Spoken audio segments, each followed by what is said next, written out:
Well, welcome back to another episode of Parker's Pensées. This is a podcast where we explore thoughts in philosophy, theology, nature, and life. I love thinking about cool stuff, so come think with me. I just want to give a big shout out to the Patreon supporters. And if you have benefited from this show, please consider becoming a Patreon supporter, a patron, I think. I just added a bunch of new cool stuff over there, so you can go and get stickers and mugs and all sorts of fun stuff. So check that out. Link in the description. But without further ado, I have another special guest with me. Today I have Dr. Tom Morris, and we're going to be talking about philosophy outside the academy. So without further ado, Dr. Morris, thanks so much for coming on the podcast. Hey, it's great to be here with you, Parker. Well, so instead of introducing you fully, I think our full conversation is going to be about you and your story. Can you just briefly tell us, where'd you get your PhD? You got a PhD in philosophy. Where was that at? Well, let me back up a little bit, and I'll get you there. Yeah. Interestingly, nobody in my family had ever gone to college. And Whoa. I think it was the summer before my senior year at Durham High School in Durham, North Carolina. My mother said, hey, there's no money for college, so figure out what kind of job you want to get. And I was kind of surprised because all my friends were applying to college, and I said, well, I want to go to college. She said, well, there's no money. So we got a letter in the mail saying I was nominated by my high school for a special scholarship. It was called a Moorhead Scholarship to UNC Chapel Hill. And we didn't even know what it was. So my mother called a teacher and said, what's a Moorhead Scholarship? And the teacher said, what's about the best thing possible. It's all expenses paid for 4 years. And he may even have money left over at the end of the 4 years from the scholarship. So he should take it if he gets it. So I went to UNC Chapel Hill, did a lot of philosophy, but my mother could not really understand why I wanted to do philosophy. So I ended up having to major in religion because as a good Southern Baptist, she could only complain so much about that, right? Right, and so I got away with the religion major. And then I decided to go to graduate school to do philosophy of religion. And so I looked, but in religious studies. Well, there were two programs co-ranked number one that year, Yale and Chicago. I didn't want to go to Chicago, so I applied to Yale. I got into Yale. And because I was a Moorhead Scholar at Chapel Hill, now called a Moorhead Cane, I got a free ride to Yale for 6 years. So it never cost me $1, but I got 2 masters and a double PhD in philosophy and religious studies. I was the second person ever to work in both those two departments at the same time, which was quite an ordeal, but I'm glad I did it. I used to tell my friends I got twice as good a chance in the job market. And they'd say, yeah, what's 2 times 0? But I persevered.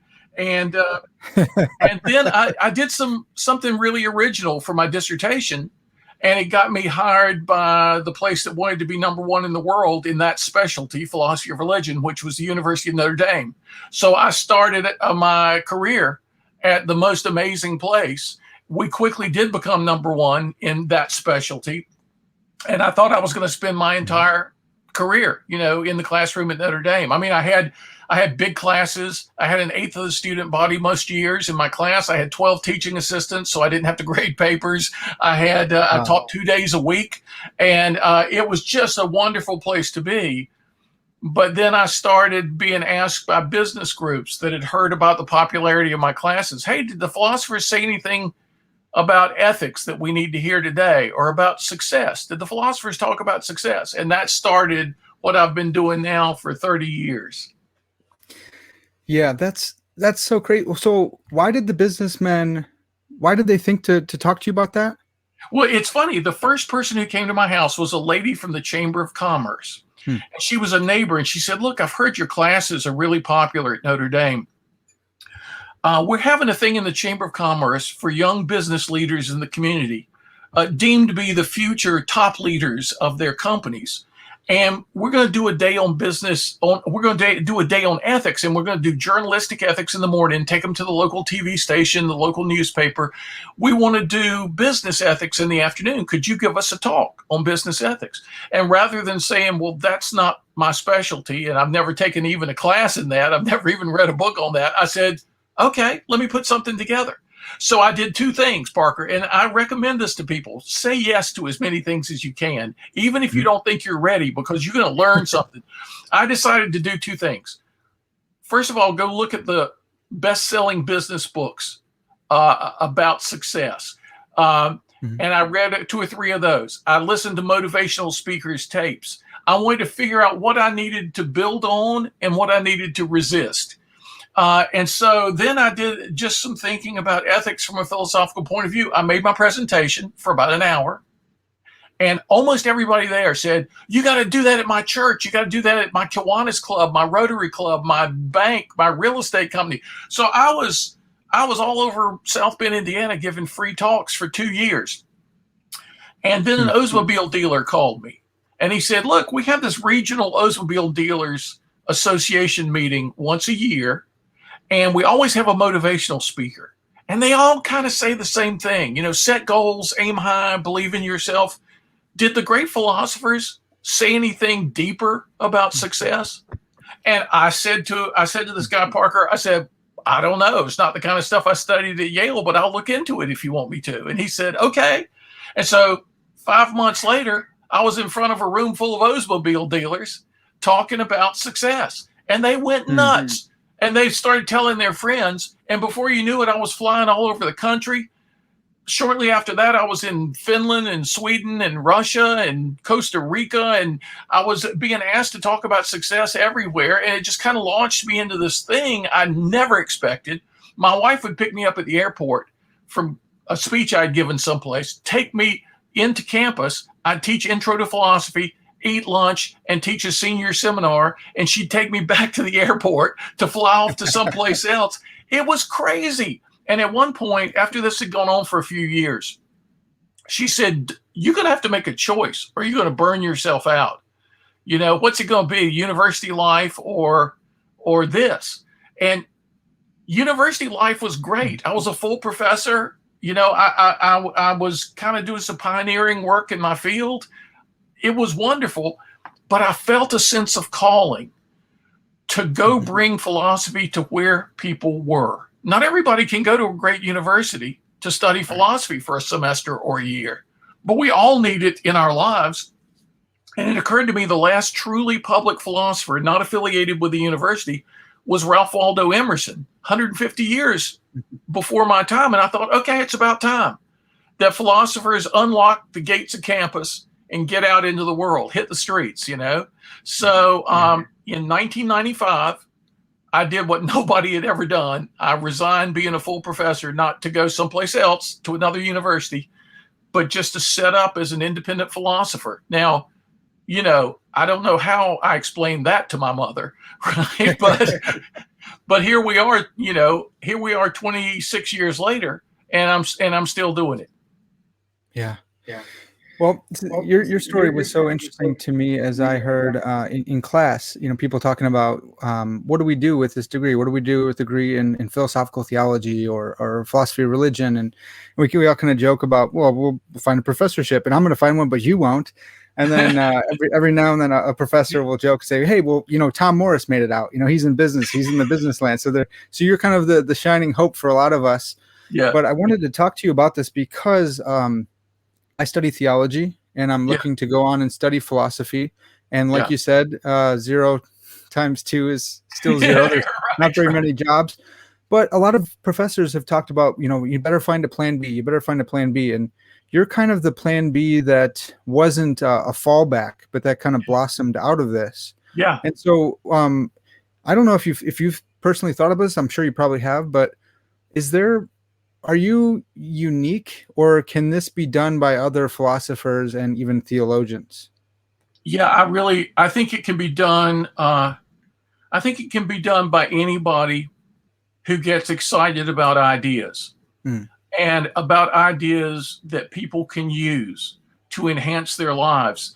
And if you're passionate about it, if you turn yourself into a good storyteller, you're a person who yourself enjoys what you're doing. And see, it helped me that as a teenager, I played guitar in bands and I traveled a lot and played for some big audiences. So I was accustomed to being in front of thousands of people. I would mentally hide behind the other 6 guys, you know, but so it's different when you're on stage by yourself. But I've had audiences of up to 10,000 people in a room, and that's a different kind of experience.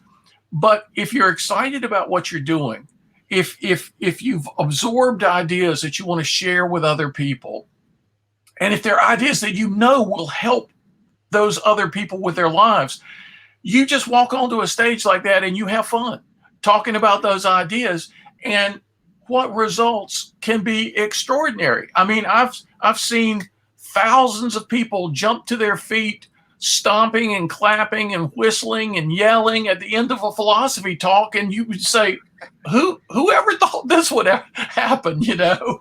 And Right. like I say, for the first 2 years, I was doing it all for free. I didn't think of this as a business or a job or an occupation that would pay the rent or anything. I just wanted to make a difference for people. And I had a graduate student who went on to be director of alumni at Yale and then became dean of admissions for many years at Yale, a very accomplished guy named Jeff Brenzel. He had been a public speaker before he became a graduate student in philosophy. And so he came into my office one day. He said, I hear you've been giving all these talks to businesses. I said, yeah, it's a lot of fun. And he looked around my shelves in my office. He said, I see a lot of coffee mugs and baseball caps and ballpoint pens with stuff like Kiwanis and Rotary and the bank and the real estate. Is this what they're paying you for your speeches? I said, yeah, isn't it great? And he said, you know, you can actually get paid money for talks to business groups. I said, really? I didn't know. Well, shortly after that conversation, somebody called me and said, we've got $50 for a speaker. And I said, really? Okay. Because I was doing it for free, you know? And then the next call was $150. And the next call was $250. And the next call was $500. And really, before you knew it, people were paying me more for an hour of speaking than Notre Dame paid me per year as a professor. And again, that's not the reason I did it. I didn't even know that would happen. You know, I just did it to be of use to people. And it just became this tremendous thing. I gave a talk once years ago to the top 750 people at Merrill Lynch globally, their global leadership team. And I was the only person on the program that you never heard of. You know, I had hardly heard of me. You know, it was like, why are they letting me? Because I was pretty young at the time. I was in my late 30s or early 40s. And I said, why are they asking me to give a talk? But I gave my little talk. And interestingly, Parker, at the time, I used overhead transparencies. You know, now it would be PowerPoint. But they didn't have a setup for that. So I couldn't use my transparencies. I like to walk around the stage when I'm giving a talk or around the room. And they couldn't do that. They had a stage that was about 5 feet by 5 feet and a podium. And I had to stay at the podium. No clip-on microphone. It was, you know, I had to stand behind the microphone. And I usually would give my talks in an hour. Well, they only had 45 minutes. So I was just thinking, man, everything's against me here. All the stuff I like to walk around, I can't walk around. I like to use, you know, visual illustrations. I can't do that. Boy, and I've only got 45 minutes. Okay, I'll just pour myself into those 45 minutes and do my best. Oh, and I forgot to mention, of the 750 people, 50 were in front of me. 350 were on the right, and 350 it was the weirdest room layout I've ever seen. And so I just said, okay, forget, I don't care. I'm just going to have fun and do this thing. And I got this standing ovation from these people. And they were just, these are guys in dark suits who are shouting and clapping and stomping their feet. And they hired me in 3 years. The 3 years after that, they hired me 43 times to give other speeches for their groups, each time paying me my Notre Dame annual salary for each 45 minutes or an hour. It was ridiculous. I mean, I had no idea there was such a need in America. There's almost like a drought of wisdom. We've got a flood of counterfeit wisdom all around us and faux virtue, you know, but the real thing, you know, people are hungry for it. So when I left Notre Dame, I thought to myself, okay, I'll be able to support myself. People said, how do you know you're giving up a guaranteed job for life, guaranteed income for the rest of your life, for the next 20 years at least? How do you know that businesses are still going to be hiring you 6 months from now? And I said, well, you know, I don't know that, but I feel a sense of calling. And I said, in my tiny way, it's almost like Abram being called out of Ur and named Abraham, that he was the father of faith because he was willing to leave the place he was prosperous and the place he knew to go into the unknown for a promised land he couldn't even imagine. And he did it out of faith, not out of certainty. And so I'm going to try to do the same thing. I just really feel like I'm supposed to do this. And to tell you a side story, Parker, I used to be afraid of flying. I wouldn't get on an airplane for 9 years during my time at Notre Dame. And all of a sudden I was flying on 400 to 500 airplanes a year. And people said, do you suddenly think flying is safe? And I said, no, I suddenly think I'm supposed to do it. And that was my Abrahamic thing, So I didn't know there was any security attached to this at all. I didn't know that whether I'd be back knocking on the door at Notre Dame in 2 years, But that was 26 years ago. But here's a mistake I made. I said to myself, okay, people pay for two kinds of things. People pay for what they want, and they pay for what they need. And so everybody needs philosophy. So this is going to just keep going. Philosophy is not going away. Well, I made a little mistake in that reasoning. People do pay for two kinds of things. They do pay for what they want, but they don't pay for what they need. They pay for what they believe they need. And if they don't believe they need philosophy, they're not going to pay for it. The Washington Speakers Bureau once said to me, after I had given hundreds and hundreds and hundreds of talks for them, they once said, you're the hardest speaker to sell we've ever worked with. Because when people hear you're a philosopher, they say, no, it's not going to work. But you're the easiest we've ever worked with to resell. Once people hear what philosophy is, they want more. But there's an initial resistance because almost everybody had a bad course or knows somebody who had a bad philosophy course with a professor who mumbled to himself for the hour and said things nobody could understand. And that's this impression of philosophy. So we have to break you through that. And you know how they did it? They had an interesting policy. They would pair me up with really famous speakers, with Colin Powell, with George H.W. and Barbara Bush, with James Carville and Mary Matlin, with whatever astronaut was famous then, with whatever Olympic gold medalist or whichever coach won the national championship. And that famous person would be the first speaker at a conference and I would be the last, or I would be the last person and they would be the first. And even though they were paying me what my annual salary was for an hour, I would still be the junior speaker on that list, Right. But when they paired me like that, I was the who's he amongst the who's who, and people would say, who's this guy?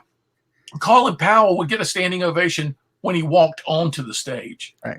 I had to work hard and I would get it when I walked off the stage. But I was teaching people what philosophy is and what it could do in their lives. And it was so much, it's always been so much fun. Yeah. Well, Dr. Morse, so there's a kind of trope that says the analytic turn has, it's bifurcated philosophy. It's been so focused on one specific area of, episteme, whatever. You get so specialized. And so it's kind of this trope that modern philosophers don't really care about wisdom. They don't really care about ethics or the good life. So when you're teaching philosophy, are you able to pull from modern philosophers as well? Is it all back to Seneca, back to Plato? Can you kind of talk us through your what are you teaching these folks? Yeah, sure. I mean, first of all, I ended up kind of rediscovering the practical side of philosophy. Starting about 100 years ago, philosophers were kind of jealous of some of their children, the natural sciences, that used to be called natural philosophy, but had broken away to become biology and chemistry and physics and all this.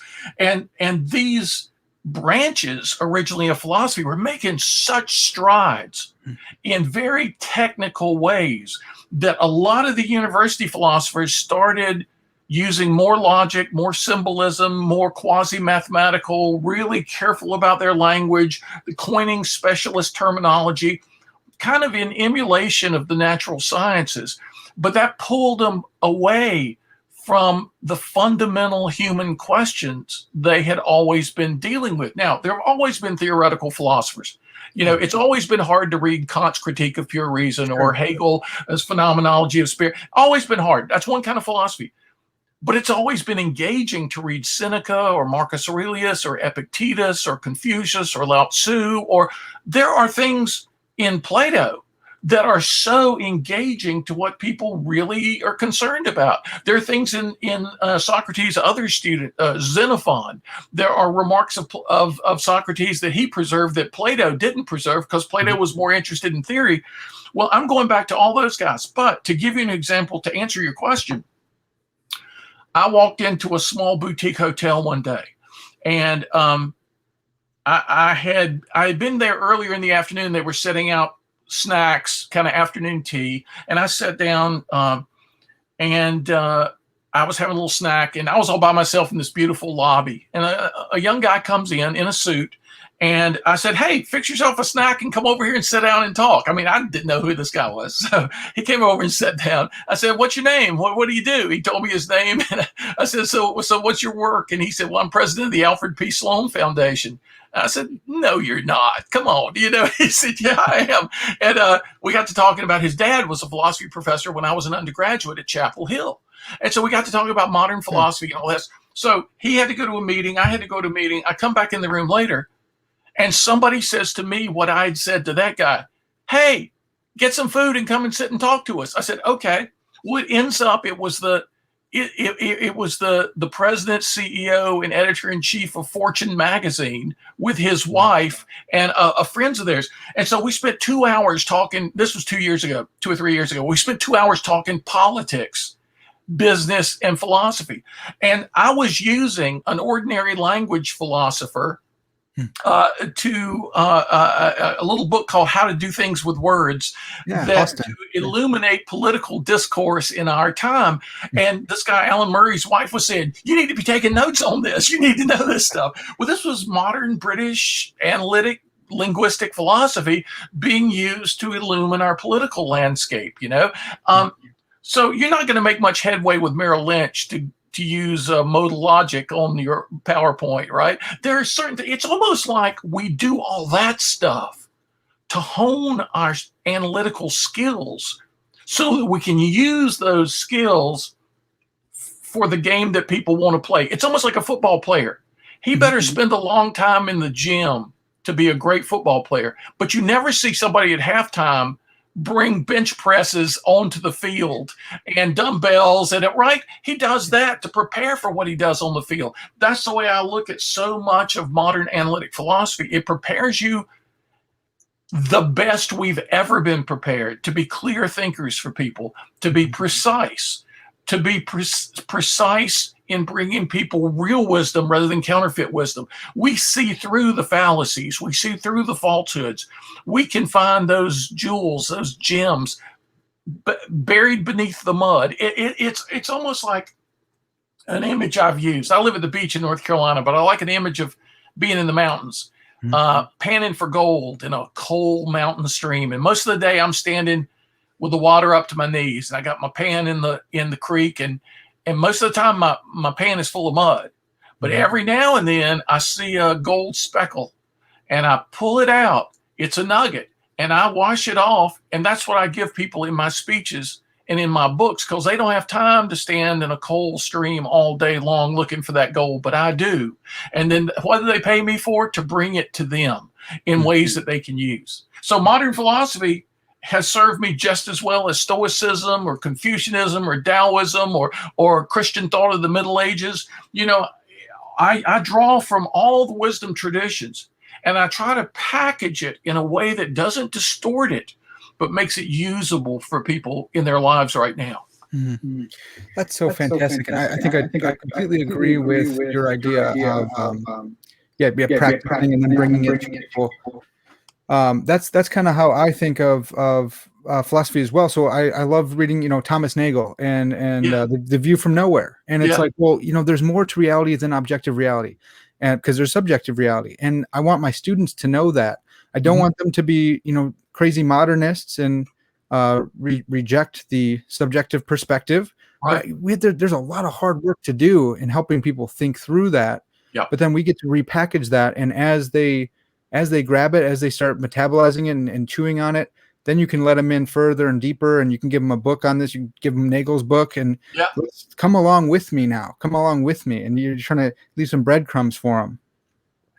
Absolutely. And then the real magic happens when they get to the point of seeing a side of what you're talking about that you haven't even paid attention to yet. It hasn't even occurred to you, but that's because they have a different background. They have a different educational journey and adventure. And so that's positioned them to maybe see a facet of this truth that, you've been blinded to. So as a teacher, I become a student, and they're teaching me, which allows me to teach the next group even better. There's this great dynamic, a virtuous cycle that goes on there.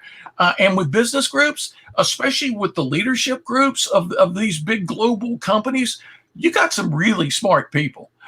People who could have gotten their PhD in philosophy if that's the direction they had chosen to go in. But they're just as analytic, they're just as probing, and so to be in conversation with them and see from their point of view the things I'm talking about, it's like I'm learning more. I'm on a learning curve, steeper than anyone I've ever been on, and it's lasted for 25 years so far. Very cool stuff. Yeah. Well, so it's so awesome. I love that. What do you put in people's hands? So someone catches a spark, their mind comes awake. Yeah. What's the next step for that person? Right. Because, unlike a university where you got 16 weeks and 2 or 3 meetings a week, and you can really cultivate the garden, you're not just planting seeds, but you're cultivating the garden. You can watch things grow, actually. For me, it's for most groups, I've got an hour, and I may or may not see that same group of people ever again. So, because most business groups think it is part of their mandate for meetings that they expose people to as many new ideas and as many speakers as possible. So I've often been hired back by big trade associations that will say to me, "You're the first speaker we've ever had back." But still, the room is not the exact same people, because in those two years or year, there are people who left, there are new people who've come in. And so you're not building the way you do in a university context. So what I try to do is this. In my early years, a guy who used to be a producer at The Tonight Show followed me around to about 5 or 6 speeches. And at about the second or third one, he said, "You know what you need to do? You need to have a little laminated wallet card with the ideas printed on the card that you're talking about, that people can carry away with them so they'll continue to think about these things." And I said, "Well, that's a good idea." And so next talk, a few months later, he comes up and he says, "Where's your laminated wallet card?" And I said, "Well, I haven't gotten around to it yet."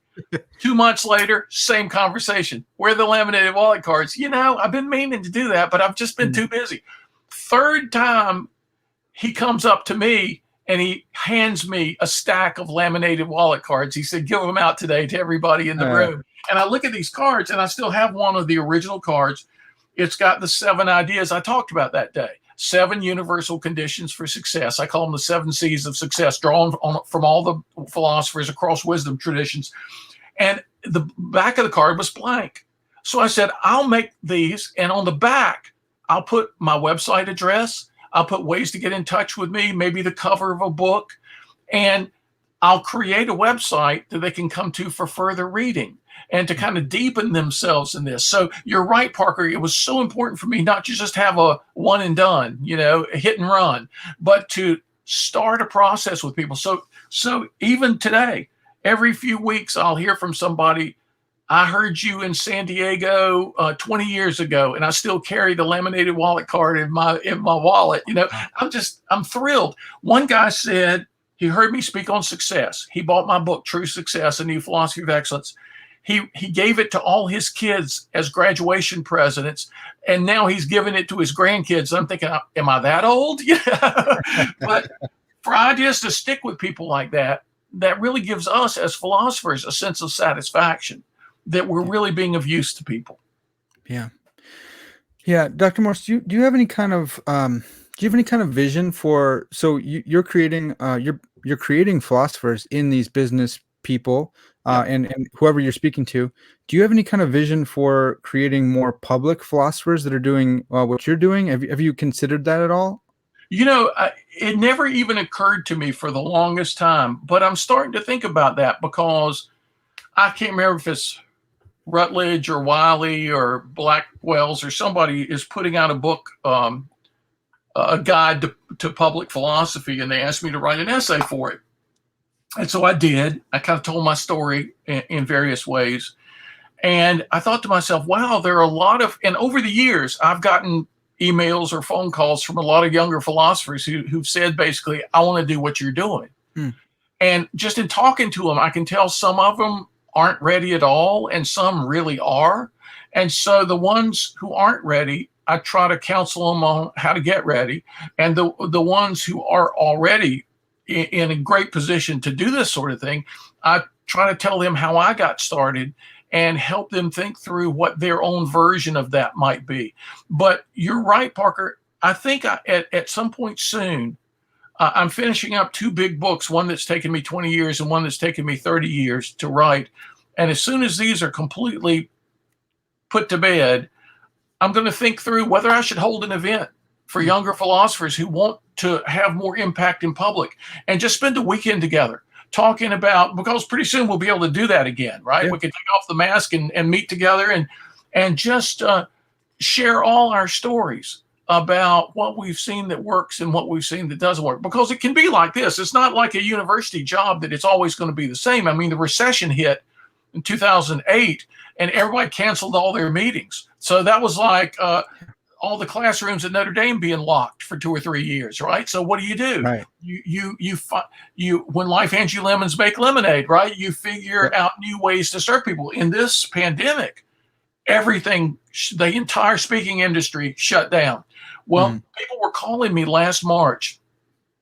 Oh, we're having such trouble dealing with all the uncertainties and all the difficulties. And could you give us a talk? But we don't have any budget for a virtual talk. But is there any possibility? So I was doing pro bono, back to the beginning, free talks, 2 to 4 times a week in March, April, and May, because nobody could pay, but everybody needed me. Yeah. Well, Parker, I don't do this to get paid. I do this because people need this. And if they can pay too, that's also good because my family likes to eat, you know. Yep. But it got me good as a Zoom presenter when other speakers were just sitting home waiting for the pandemic to be solved. Yeah. I was on every virtual platform known to man and learning how to use them.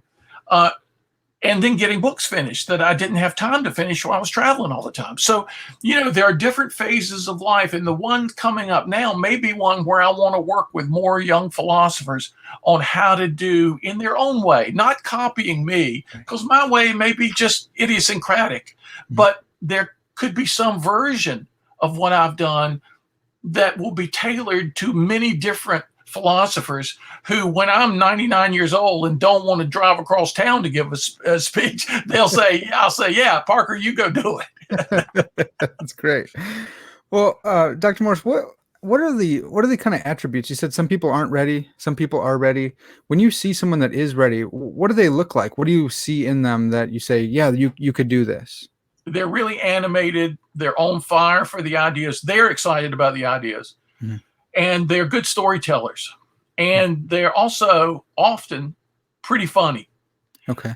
People love to laugh, and people love vivid stories because we're all living a story whose end we don't know. And we don't even not just know the end. We don't even know the next chapter often. Sometimes we don't even know the next page. And so we've got this innate desire to hear other people's stories insofar as they might shed light on our own path. So you talk about getting people's attention. When you tell a great story, and it's not too long, it's short, it's pithy, it's applicable, it expresses a vivid idea, and especially if it's got some funny twists and turns to it, people are going to remember that. They're going to go home and tell their spouse or tell their kids, and they're like memory hooks. They're going to remember what you were talking about because they remember the vivid story. Some of the best books are the same way. I want to run downstairs and read a story to my wife that I just read in this guy's book because he's such a good storyteller, right? So if I see those attributes in a person, I say, okay, let's just turn you loose on a business audience, you know. But there are too many philosophers who think that a famous agent at the Washington Speakers Bureau, Tony D'Amelio, he was my main agent for 16 years. And he said to me, Tom, you're a rare professor who can make the transition to public speaking. And I said, why? Because I would think professors would be natural. They're accustomed to being in front of groups of people and they're accustomed to talking. You would think that would be the easiest group of people to turn into public speakers. He said, no, most professors think it's their job during the hour to provide as much information as possible. And they lose their audiences. You innately understand, he said to me, that your job in that hour is impact, to have the greatest positive impact. And you use information for the sake of impact. You don't let the tail wag the dog. And I thought, wow, that's interesting, because I've always said to the young guys that helped me out in my years when I was too busy. Like one year I was in 93 cities doing philosophy. And the next year I cut it in half. But I didn't want to tell people, no, sorry, you can't have any philosophy, because there weren't other philosophers they could turn to back then. So I had 2 or 3 younger philosophers that I would say, hey, could you go give a talk on my book, If Aristotle Ran General Motors, in Athens, Greece, next September? Okay. And they made him wear a toga for the 2-hour talk. Could you go to Istanbul and give a talk related to my book, True Success, or whatever? And I would always say to these younger philosophers, impact first, then income. Never get that in reverse order.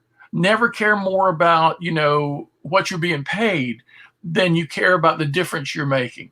Yeah. Our job is to make a difference in the world, right? And, Socrates refused apparently to accept any pay whatsoever for what he was doing, because there were too many people in his time, the sophists, there are in our time, who all they wanted to do was they'll say whatever you wanted to get paid. Just pay me, I'll say whatever you want. I'll argue it really well too. You're absolutely right. And we have the equivalent of that in our time. Many of these guys with best-selling books that sell 1 million copies, who are telling people what they want to hear rather than what's the truth, right?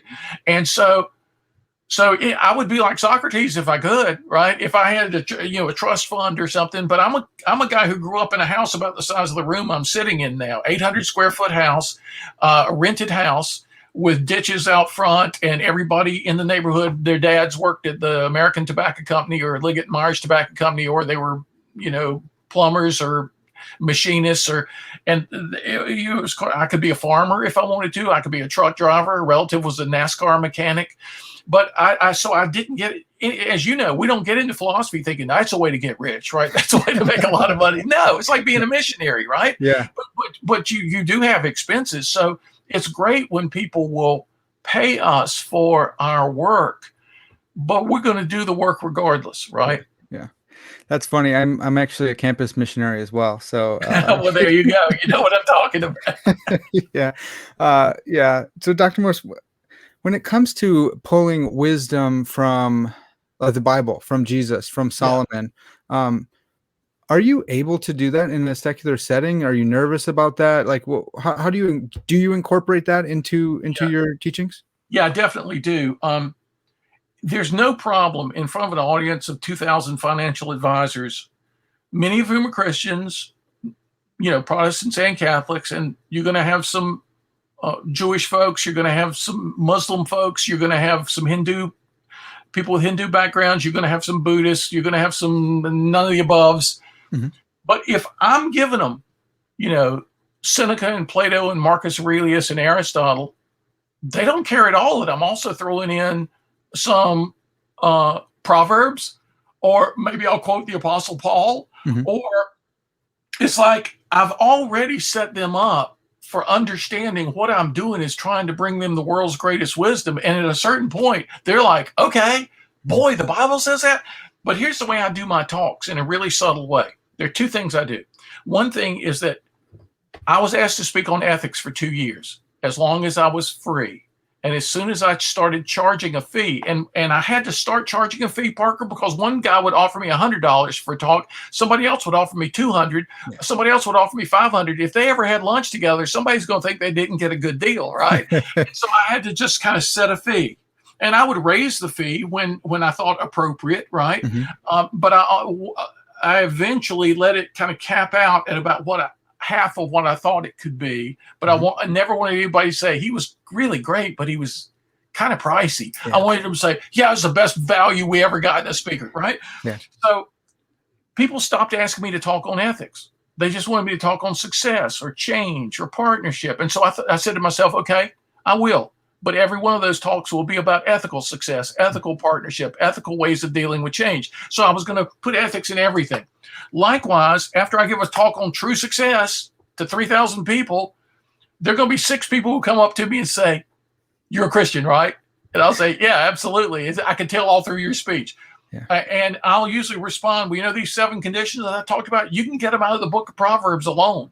Yeah. But I'm quoting from all wisdom traditions to make sure everybody feels comfortable with what I'm talking about. And nobody puts up a wall, "Oh, I'm not that. That's not my religion. That's not my philosophy." But they're going to hear from enough different perspectives that it opens them up. It's almost like what theologians call pre-evangelism, Sure. right? You're just trying to position people closer to the truth in ways that will help them to see more than they've previously been able to see. And maybe they'll discover on their own depths that they never would have listened to you say, right? They would have shut down if it was just me. But as they discover these things on their own, they're going to open up in ways that maybe I couldn't have made happen. Yeah.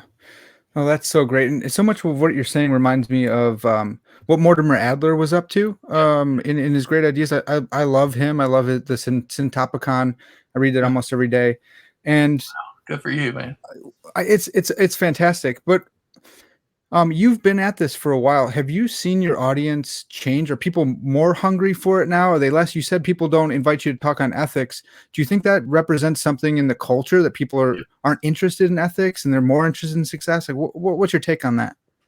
I think we're getting ready to see a really positive change with a lot of the younger people interested in meaning and purpose and ethics and values and business, not as a money machine, but as an engine of human good. And so we philosophers better get ready, because a lot of these younger people in business, they're not yet in top leadership positions. So they're not yet put in charge of budgets to hire speakers and trainers and consultants who are philosophers, but they will be soon. And so when this happens, we're going to see there's been a kind of a generational change. I saw a huge interest in philosophy in the 90s and early 2000s. And when the recession hit, everybody hunkered down, and the only speakers they would have at all, if they even had a meeting, was internal speakers or some economist to predict what was going to happen next.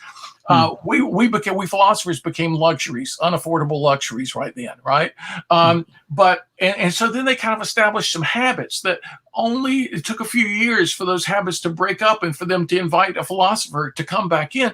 But I see these younger people so hungry for what we do, and pretty soon they're going to be the ones booking the speakers and holding the meetings. And so we better be ready for that. Yeah, that's a great point. And I've seen so I'm a millennial, and I've taken a lot of heat from my boomer friends, from my boomer parents, about we want to be authentic and blah blah blah. You can't do your job if you don't feel good about it. Well, too bad. Suck it up, Buttercup. We all had to do that. And I bought into that mentality as well. But as I've grown, as I've studied more, I thought that's kind of a good thing, that you would want to do what you do because you feel like it's your purpose, it's your telos. Yeah. Like you feel like you're adding purpose and value to the world. And I think that's actually a noble trait. And I've kind of come full circle and seeing, hey, maybe it's because we've been turned off to this stuff for so long that we're being hungry for it, and we're looking for meaning and purpose. Absolutely right. And I guarantee that the people who do this will do better at their jobs, because let me give you an example. I used to hate mowing the grass at my house. And I mean, I was miserable while I was mowing the grass. And I was thinking of all the famous people I knew who didn't have to mow the grass as I was doing it, right? And so I'm not a person who's going to intentionally do a bad job. But I'm sure that years later, when I came to have an embrace, it's almost like Brother Lawrence in washing the dishes, or the Zen guy who incorporates carrying water as part of his meditation practice. When I learned to embrace daily jobs, I started doing them a lot better when they were meaningful to me. When I saw them as purposive in my life, I performed them a lot better. And so, I'd much rather wash my car myself than have somebody else do it who's just doing it for the money. And Machiavelli, who said a lot of terrible things, he also said some wise things.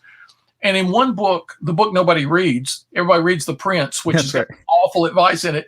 In a book called The Discourses, he says, mercenaries never make the best soldiers. Right.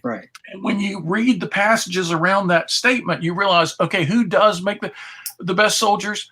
Not the people fighting for pay, but the people fighting for love of family, town, country, the people whose work is meaningful to them, not just for a paycheck, but for who they are becoming and who they're taking care of, right? And so when I see the millennials concerned about all the things that really matter, I think authenticity is a great source of power. That when you don't have it, you just don't do as well. Should we be able to suck it up and do hard jobs that we don't like doing? Sure. But it's always better if we can do the same job while embracing it and seeing it as meaningful. We're just going to do it better. Yeah.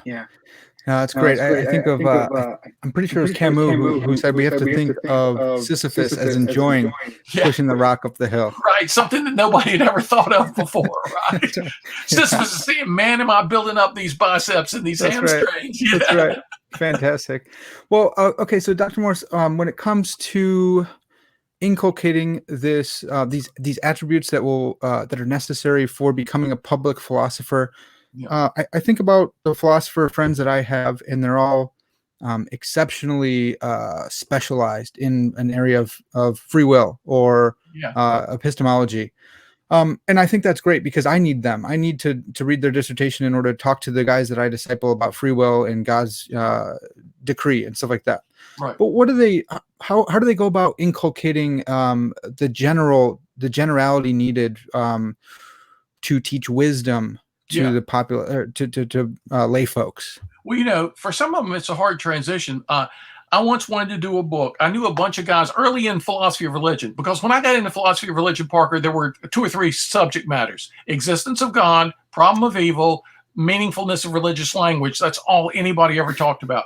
Okay. And so my dissertation was on the doctrine of the incarnation. People were thinking, what is he doing as a philosopher thinking about the incarnation? And now there's this huge industry of Trinity and atonement and sanctification and incarnation, all this. And a bunch of guys who were theistic philosophers, most of whom were Christian, one who was a Jew, an Orthodox Jew. They were really prominent in philosophy of religion at the time when I was a young guy, just getting started. And I said, let's do a book together where you tell your spiritual autobiographies, how you became a religious person or how you became a philosopher, but especially the combination, a prominent philosopher and a religious, a believing person. And it was an Oxford Press book called God and the Philosophers. And I said, write the book, your essay, the way you would write a letter to a family member who's not an academic, explaining your journey. And they would say to me, well, I don't know if I can do that, as if they had been writing journal articles their whole lives, right? Right. And so some of them, I had to coach them for 2 years to get them to drop the technical terms, talk like a regular person. But we can learn to do that. We just have to remind ourselves of how we got interested in philosophy in the first place. The questions we had as kids, the questions we had as teenagers, the questions that pushed us into going deeper and deeper and deeper and deeper. Well, most of the people we're going to talk to are now down in the bottom of the well with us. They're up there where we started. And so we can't expect them to come to us. We got to go to them.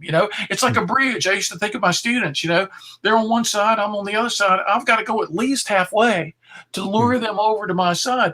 And I often would say to my graduate students, look, and I would say to my undergraduates, you guys want this to be the Tom Morris show. There'd be like 400 freshmen in a classroom. And I did crazy things. I'd have the marching band come in and play the victory march before the exam. I'd have a guitar concert for them. I'd have a Burger King cater the first 2 rows because nobody wanted to sit in the first 2 rows. But if you're not in the first 2 rows, you don't get free cheeseburgers. I'd have all kinds of craziness would go on in the class for 4 minutes to salvage the rest of their attention for the rest of the hour. And I would tell the students, you guys want this to be like a Broadway play. You want it to be the Tom Morris show, but it's more like Outward Bound. You got to pull yourself up the side of the hill, but I'm your native guide. I've been here many times before, and I can help you do it. So if we philosophers think of ourselves not as, metaphysical preachers, epistemological preachers, but as helpers, who are meeting people where they are and helping them to take the next steps up the side of the mountain, we can make a lot happen. Yeah. That resonates so much with what I want to do, what I try to do with my students and through the podcast. It's kind of like I don't have the answers, but I have some of the questions, and Yeah. I think you have them too. So come along with me, and we can get a little bit further together. Yep. But you talked about think about when you were a kid, and I think about inverted spectrum or spectra. And Yeah. it's like, well, how do I know my purple is your purple? Hey, Yep. people have thought about this for a long time. There's a whole SEP journal article about this, and people use it to try to refute naturalism. So let's go. Let's talk. Let's think. It's a real serious thing that you ask when you're a kid, but it actually is really interesting to ponder about. Yeah. I mean, you're so right. I mean, my first philosophical thought was when I was about 2 or 3 years old. I remember thinking to myself, is this everything? Is this the Tommy Morris show? And everybody else is just bit players in my show? Or do they think it's their show and that I'm just an extra in their show? And then I remember as a kid, and my son as a kid, why was God not born? And my daughter yelled into the room something like, "That's a stupid question," because he was always there. And my son, but how did he get there? And my daughter yelled in from the other room. They're both little kids. My daughter yelled, "He just showed up," And I think kids ask questions like that. They think about stuff like that from the earliest ages. And if we can, like my son, came into the living room one day. There was a dog sitting there looking at my son. My son was staring at the dog. I walked by. The dog was wagging his tail real nervously. And I went back and looked at him. And my son, who was probably 4 or 5 years old, pointed to the dog whose name was Rue and says, "Does Rue know he's a dog?" And I thought, what a question. Does he realize he's a pet, that he belongs to us, or does he just think he's using us, for free food and housing? I mean, what's a dog's point of view, right? Nagel again, and the subjectivity of all this. It's natural for us. That's why we as philosophers are not trying to impose on people something unnatural. We're just trying to help them do and be what they're naturally formed to do and be. But it's kind of taught out of them in most of the school system, in favor of just learning information. We try to reignite those questions, and we set people free by doing that. Amen. I was just thinking when your son asked that, there's a great book on that called Our Idea of God that maybe maybe he should have read. That's really funny. Well, as long as we're holding up books, here's Plato's lemonade stand. There we go. Yeah, that's a good one. That's really funny. That's the latest. This for those who don't know, this is a great book on the subtitle is Introduction to Philosophical Theology. This is still required reading in classes here at TEDS. That's great. So yeah, it's still having an impact. So I recommend that to any of the listeners who want to start thinking more philosophically about God and our idea of God, our questions about God. Who is he? Is he good? Those things. Yeah, that's super exciting. Dr. Morris, this has been so much fun just to chop it up with you. Again, so things have changed, right? So things have changed since you began, and people's I don't know what the careers as public philosophers are going to look different.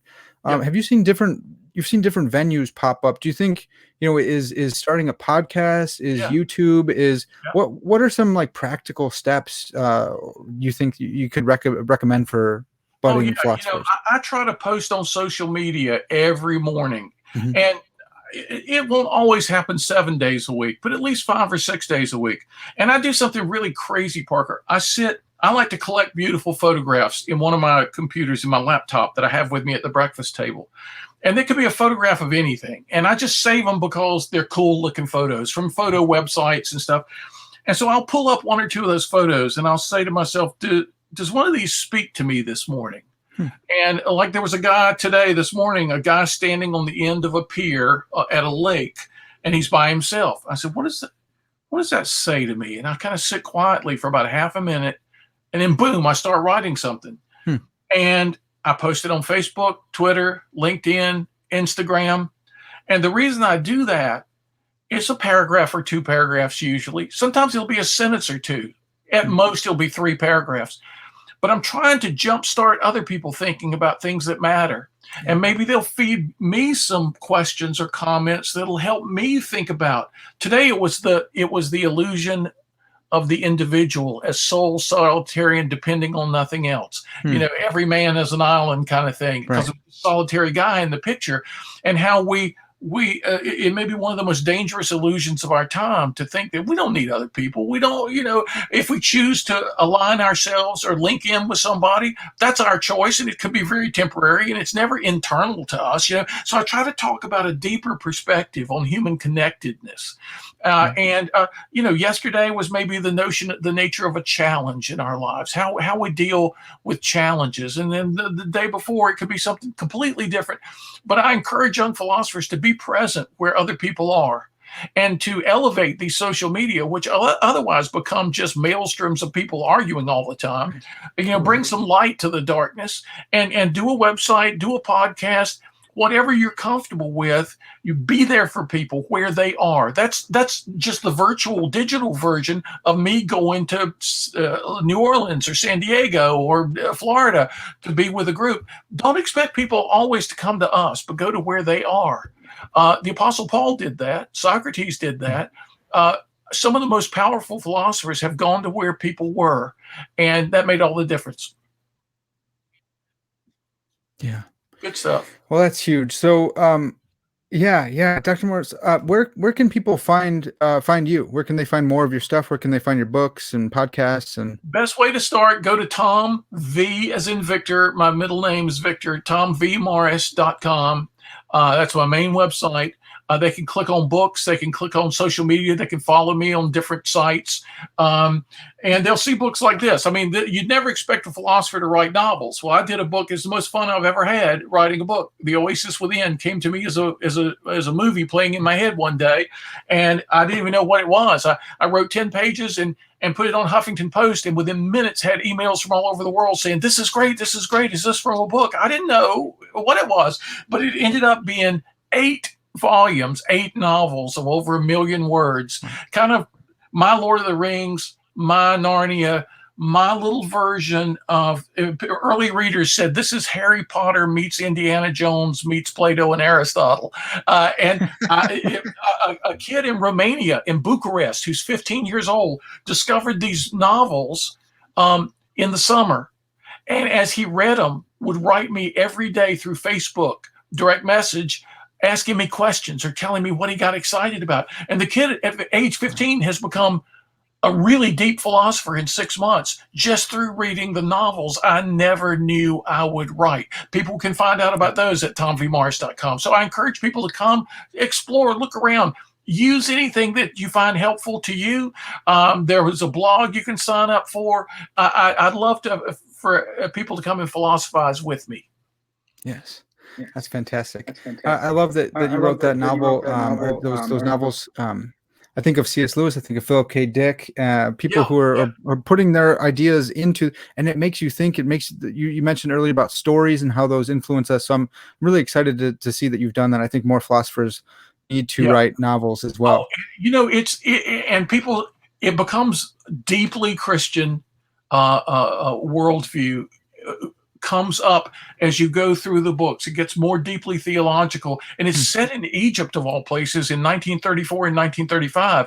And there's action and adventures. There are assassins, there are terrorists, there are political criminals, there are all kinds of people. And yet the philosophy gets very deep, from Aristotle to on through the Apostle Paul. You get Gilgamesh, you get Beowulf, you get a drawing from world literature. So yeah, I would encourage people, if you get a chance to see those novels on my website, pick one. Choose The Oasis Within. Is like the prologue of the series, only 180 pages. Most of the other books are 300 to 600 pages. They're big books. Okay. But this kid in Romania was writing me at the same time. A very prominent older lawyer was reading the same series, and he would send me pages of comments, and he said, "This is revolutionizing the way I think philosophically about the world." So yeah, if we philosophers bring stuff to people in a way they can relate to, we can change their lives and they can change ours. Hey man, you got me sweating here. I'm all excited. I'm really excited. It's so great.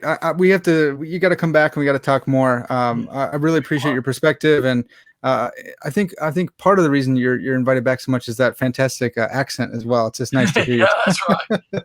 That's right. You Well, can never tell I'm really British and I just fake all this Southern stuff, right? that's right. Yeah, it's Well, fun. this has been Parker's Pensies. That's going to have to do it for now. Lord willing, we can talk some more later. But that's going to do it for us. It's fun. Yeah, it was really fun. As always, all glory to God.